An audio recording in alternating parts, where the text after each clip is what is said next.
We've seen a huge migration over the years to the Sunbelt. And the question came about, like, why? Why is everyone moving and for what reason? So we're going to talk about that a little bit because we actually live in the Sunbelt, which we're right on the edge. We're kind of on the top of the buckle. But, why would people move to the area? What we can expect and what are some of the things to consider when thinking about moving to the Sunbelt? So, Paul, I know you grew up in the Northeast. Bless your heart. Yep. Come on, I want to hear it come out. I want to say the first thing you said was the higher states. The higher states.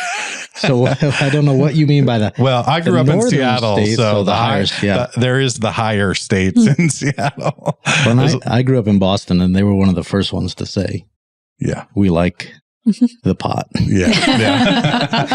We are the higher state. We are the higher state. Yeah. One of my roommate's friends in college, and I went to college in the Seattle area, but he won the state championship for pot brownies. He was like the state champion, like 3 years running. So there's a competition for that? There's a competition. I found out a guy I went to school with, graduated with, was the president of the National Cannabis something or other, like a national advocacy group. Nice. They got titles for that? I don't know the title. Yeah. He was the president. Do you get a button on your Birkenstocks if you like? I'll ask him next time I talk to him. Oh, you got your Birkenstocks on? Always. Hey, Birkenstocks are comfortable. Yeah, they are. So anyways, especially when you're high. Amen, sister. The higher states are moving to the lower states. And I don't know why maybe we can... what's that word? Capitulate? Speculate? Yeah, not capitulate. That means to give up. What are you talking about? Oh, what is capitulate? Does that mean give up? Yes. Oh, well, I need to go back to my dictionary. But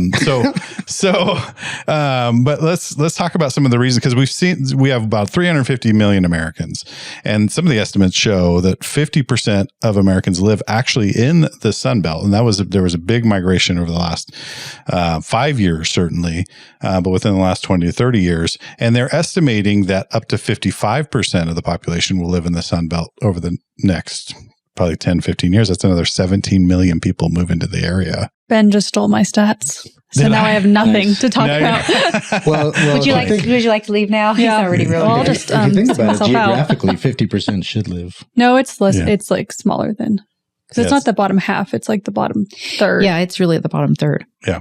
Look at your map again. And Paul didn't have anything. Don't capitulate. Yeah, he texted to us last night. Anyway. Yeah. So this has been going on forever, though. I mean, seems like it. Yeah, the Snowbirds has been a thing for forever.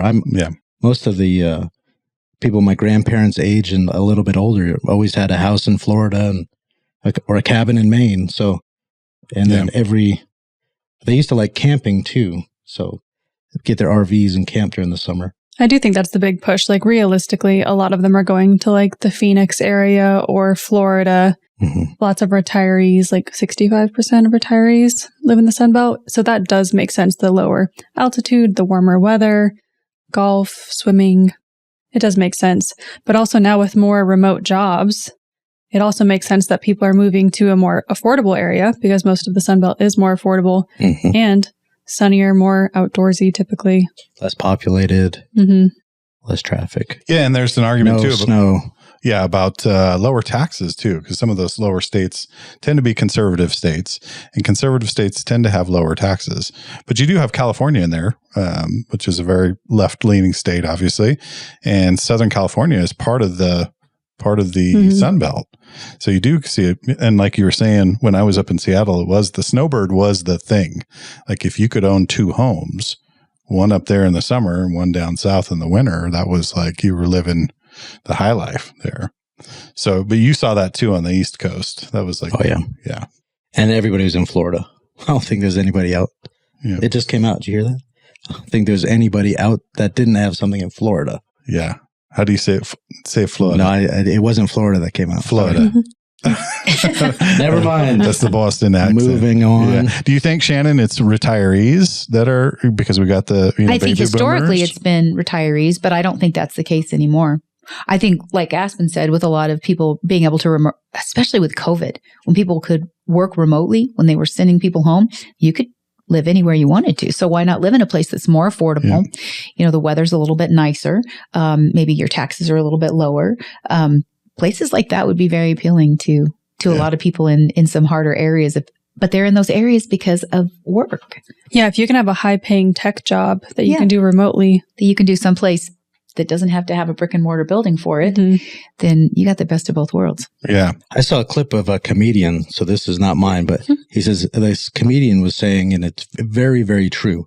Why do New Englanders love 70 degrees? Why? Because it's free. Yeah. You don't have to cool it. You don't have to pay for, if it's hot, you have AC. See, the only time Paul's ever funny is when he takes it from somebody else. But sorry, Paul. That was good. Oh my God. That hurt. But anyway, I'm sorry, that Paul. was me and Paul will just leave. It's just going to be Shannon and Ben. That was very good, Shannon. I'm impressed.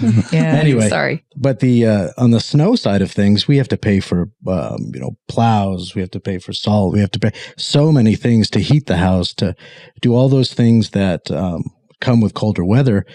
If you can just come down to where it's a temperate climate, you don't have those big expenses. So they were saying it costs when it's cold and it costs when it's hot. 70 is free. Yeah. And that is very true. Very true. I never would have thought about that. But yeah, well, we're seeing a lot of people, and you were mentioning like the COVID. I go back to COVID, but COVID really made people aware that you don't have to work in the office. I mean, that was really one thing that came out. You weren't working in the office before. I know. Well, that's why we're in this job, so we don't have to work. That's right. We work in our car. That's right. It's not the truth. So a lot of people really realized, like, I don't have to go in, and companies realized we don't need the overhead. So you can work from wherever. And I think that was really part of the big push.